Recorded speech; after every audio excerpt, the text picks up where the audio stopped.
परदेशासाठी जायचं झालं, तर सगळ्यात पहिल्यांदा मी डेस्टिनेशन जी तुम्हाला सांगेन, ती म्हणजे बँकॉक, पटाया, फुकेट, क्राबी किंवा दुबई ह्या ज्या अच्छा. आपल्या एशियन कंट्री आहेत, तिथे मग बरोबर. तुम्हाला सगळ्यात मोठा प्रॉब्लेम काय येत नाही बजेट. कारण ह्या तुमच्या बजेटमध्ये असतात. 6 महिने प्लॅन केला, अच्छा. तर तुम्हाला ह्या साधारण पर पर्सन 45 to 50च्या दरम्यान पडतात.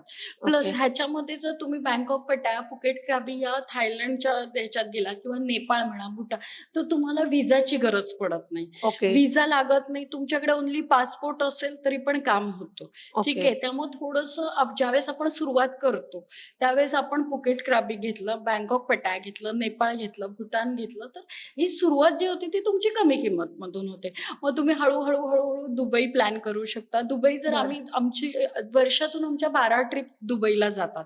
मॅक्सिमम महिन्यातून एक हा प्लॅन असतोच, की माझा ग्रुप दुबईला गेलेला असतो. कारण ते काय करतात 6 महिने आधी प्लॅन करतात. 6 महिने आधी प्लॅन केला, की काय होतं, फ्लाइट स्वस्त गेलेलं असतं त्यांना. त्याच्यानंतर त्यांना जे पॅकेज आहे 6 महिने हॉटेल्स बुक केलेले असतात, त्यामुळे ते स्वस्त दरात पडतात. बरं. त्यामुळे मॅक्सिमम दुबईचं पॅकेज आहे तुम्हाला 60 ते 65 मध्ये होऊन जातं. बरोबर.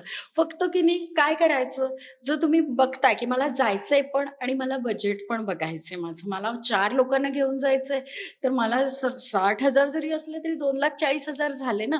मग त्या केसमध्ये तुम्ही काय करायचं 6 महिने आधी प्लॅन करायचा आणि प्लस थोडासा सीझन सोडून करायचा.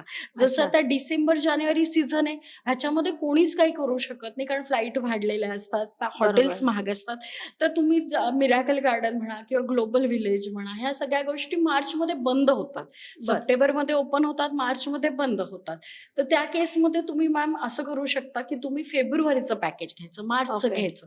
ते पॅकेज तुमच्या बजेटमध्ये पण बसतं आणि तुम्हाला तिथे खूप गर्दीचा पण सामना करावा लागत नाही आणि तुमची टूर पण ओके. खूप छान होते.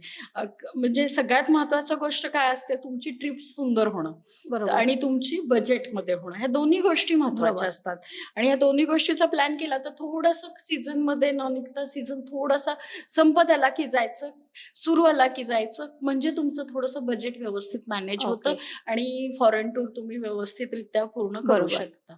आणि त्याचे डॉक्युमेंट झाले तर तुम्हाला सगळ्यात महत्त्वाचं डॉक्युमेंट म्हणजे पासपोर्ट आहे. पासपोर्ट नंतर तुम्हाला पॅन कार्ड, आधार कार्ड या गोष्टी ज्या आहेत त्या गरजेच्या आहेत. बस बाकी तुम्हाला काही डॉक्युमेंट लागत नाही.